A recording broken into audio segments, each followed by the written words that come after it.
Hi guys, it's another day. We thank God, and we are going through a lot as the state, and it's just a lot.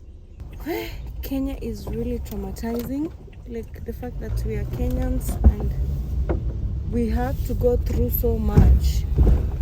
It's really traumatizing. I don't know if it's just me or should I go happy? Yeah.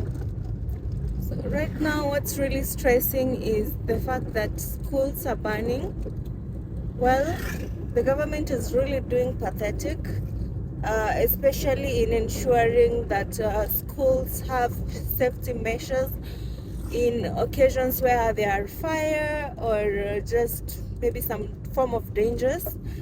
But in my personal opinion, I also feel like teachers should do better, and learners should also, be trained on some, I wouldn't say some mindset, or rather survival skills, because danger too happens everywhere. At homes can be set on fire, vehicles. We've seen not just schools, even homes. We've seen, places burning, and that's has never been anybody's fault. Things do happen. But again, just like in hospitals, they make sure that there are fire extinguishers. I think even in schools, there should be fire extinguishers. One time when I was back in high school, I never saw fire extinguishers. I just used to see them on books and maybe on TV, and probably in administration blocks, and maybe one fire extinguisher in the entire block.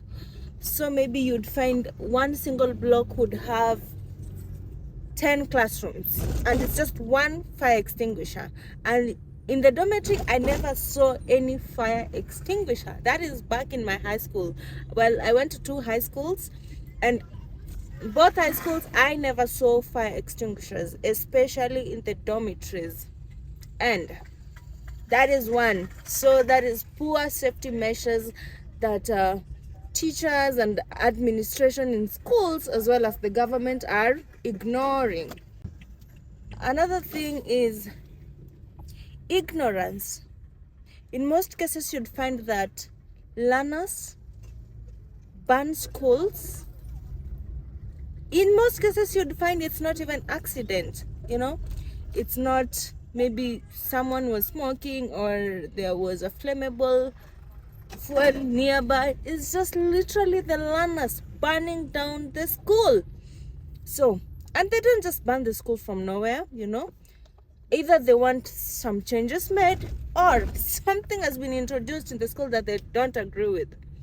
You see, just like in Kenya, when a bill is being passed, when something is going on and we are not happy, we feel like it's not going to serve us, and it's just going to hurt us, we definitely are going to react. And people will react in the form of protest, or people would also react in form of, putting out that awareness and information in social media or petitions, all of that.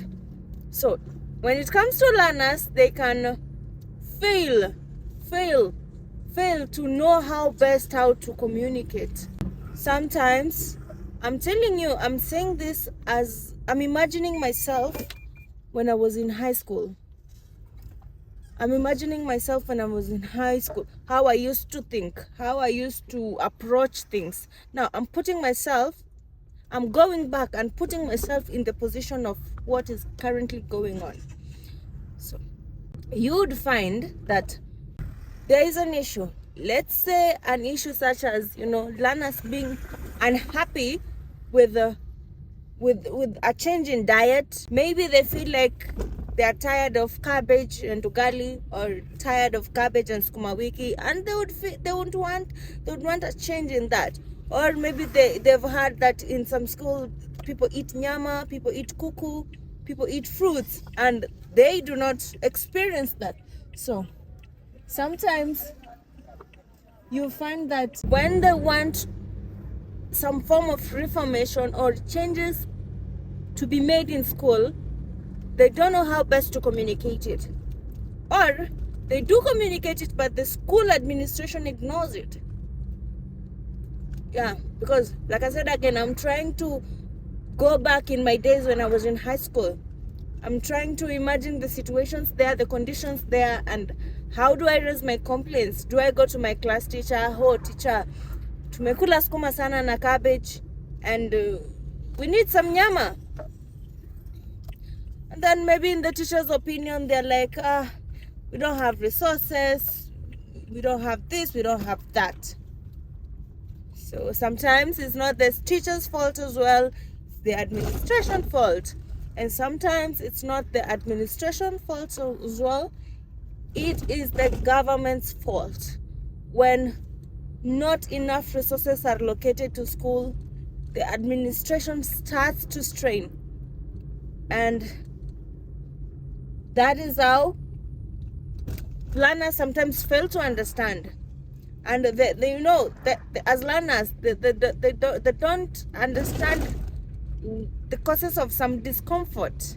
Like I said, maybe they want some change in diet, or they don't like some system that they're operating in.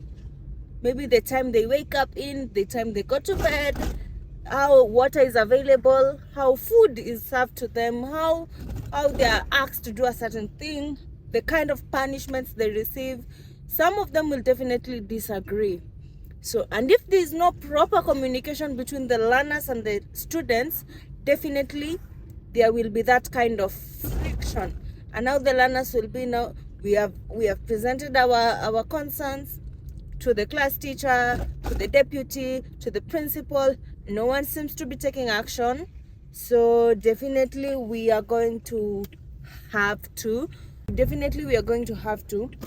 do and take a more aggressive approach. So that is why they come up and announce, we'd rather just set the school on fire. That way we'll be able to go home, we'll be able to force the school to close down. And yeah, so pretty much it's a whole system of people and the operations, and how ignorant they are and how corruptive they are, that learners end up behaving in a way that causes some form of crisis in the system of education. So I really don't want to speak mostly about Utumishi girls, because, well, it is really heavy, it is really deep, it is really painful, and I can only imagine what those families are going through. I can only imagine they are probably having to go through, having to experience the loss of a child is so painful. No matter how old they are, no matter what, the loss of a child is painful. Even though it might be their fault, even though it might be whose fault, the loss of a child is painful. So I'm just trying to imagine, not just to relate it with Utumishi girls, but also to relate it with something that has been happening years and years and years and years. You know, this is not the first time schools get burned. This is not the first time learners set fire on their dormitories. This is not the first time learners, cause damage simply because no one was there to listen to them. And sometimes, learners sit down, they discuss with the teachers, with the administration. They say, oh, other school. Like, let me speak as an example of high school girls. I went to a school where short hair was compulsory. It was compulsory. We were told that you need to manage your time better. The time you're spending to comb your hair, to style your hair, is so much time that you could use that time on your books, which was pretty manageable. Also, it was another form of equality. When you're at school, someone has expensive hair products, another person doesn't have at all.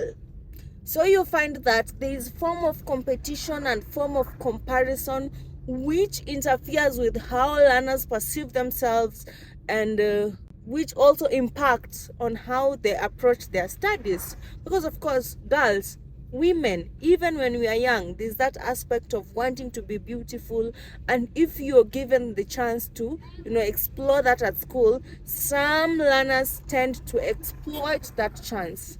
So like I was saying, again, it was a school where we had to keep short hair. In fact, I remember there was a boys' school that used to call us boys in skirts because we had short hair, and the only thing that could tell if we are girls is the skirts. And it is a school in Nyanza. Most of girls there are Luo ladies, Luo young ladies. So you'd find most of us are dark, and you chop off our hair. We are literally boys. We didn't have makeup. We didn't have lashes. So the only thing that would make us look like girls is the skirt that we wore, and maybe our chest. If you're lucky enough to have them early, you will look like a girl. But if maybe your development is a little bit delayed, you will look like a boy. So our main argument used to be that why is it the neighboring girls' school are allowed to keep their hair? Why is it that there is so much? We used to smell paraffin in food.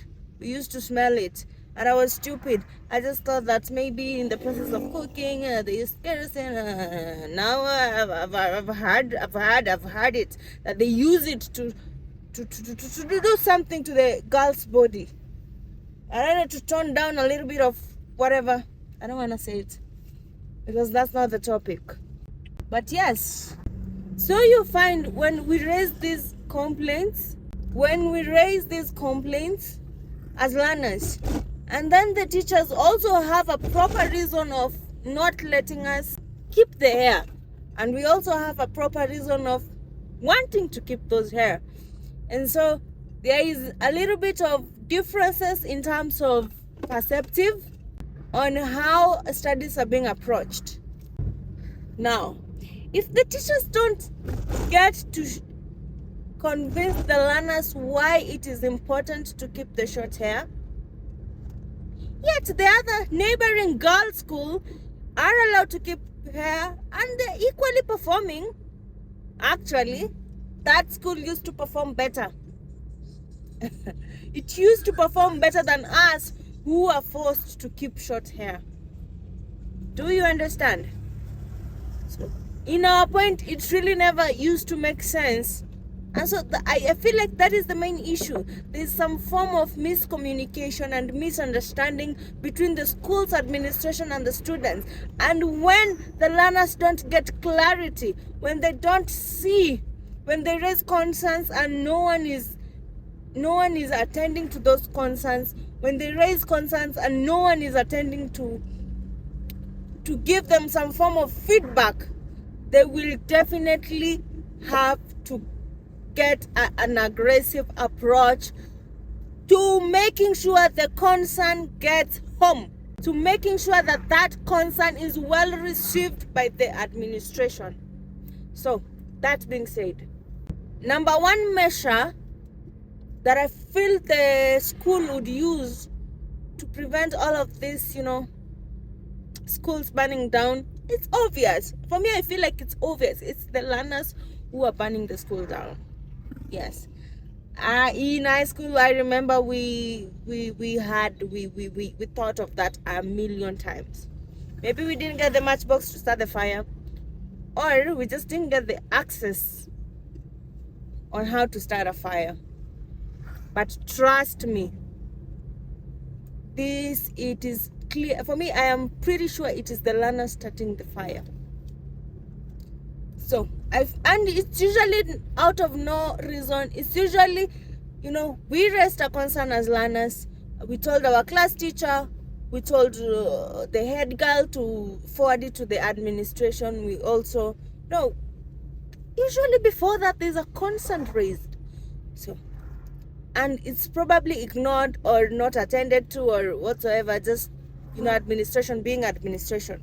If the government can come up with a system where school administrations and learners are able to resolve issues, are able to address concerns of learners, are able to better communicate with learners for things that learners feel like needs to be adjusted, needs to be changed, needs to be brought in, or needs to be brought out whatsoever, that is something the government should introduce in every school, because you'd find sometimes it's not even the government fault, it is the administration fault. Okay, there's a dictator principal who doesn't believe that even learners have their own voice.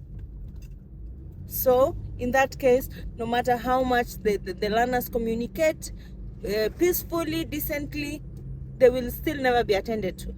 So it is upon the government to ensure that if learners raise concerns, that it is necessarily attended to. That is number one. Number two, we already talked about it, of safety measures in the dormitories, in the classrooms, in the what. Let it be a compulsory thing that in every dormitory there must be fire extinguishers. If the dormitory is large enough, let there be one at one exit, another one at another exit, and somewhere in the middle. Another safety measure is ensuring that there are security people, adults, either of the same gender of learners learning in that school whatsoever, ensuring that these learners are supervised. Yeah, you cannot trust teenagers. You cannot trust teenagers to be safe on their own and supervised.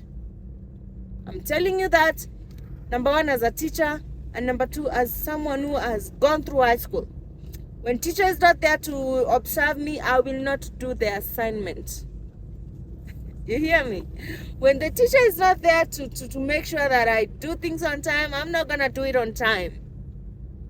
So it is good that teachers might be doing what they need to do back in class. But what happens when they need to now ensure that everybody does the right thing even when they're in the dormitories? Who ensures that they are safe back in the dormitories? From what I understand, usually we would be self-driven. We would be self-driven to wake up. Of course, we used to have alarms.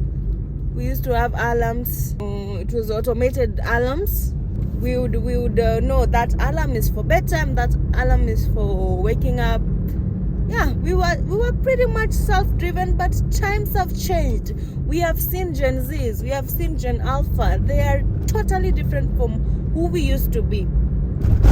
They don't play around. If they say it, they mean it. So now that the times have changed, even our systems need to change to accommodate, to curb these kinds of possible crises. The learners need to be supervised. They need to be supervised. There is a time when we used to be searched. If you have any form of illegal things such as weapons, such as fire starters. These learners are smart. Gen Alpha are so smart. They will figure out something. They will figure out something to start the fire.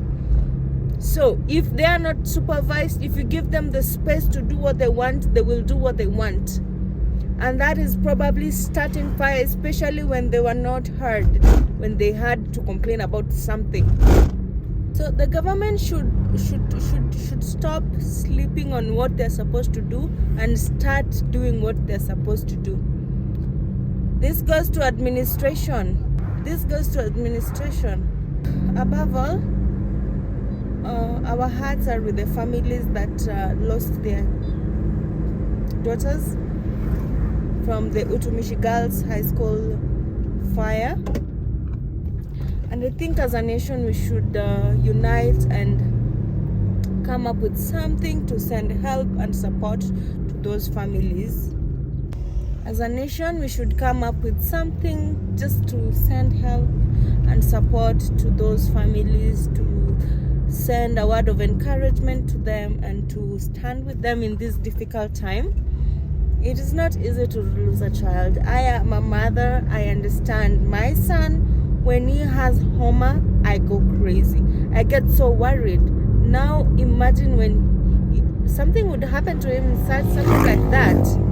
You know, it would really shake me. It would really threaten me. It would really take my peace away. And imagining that your child would never be back without even any form of closure. That is painful. That is hurtful. That is sad. And maybe as a country we can just stand and know how best we can send our help to those families. Yeah.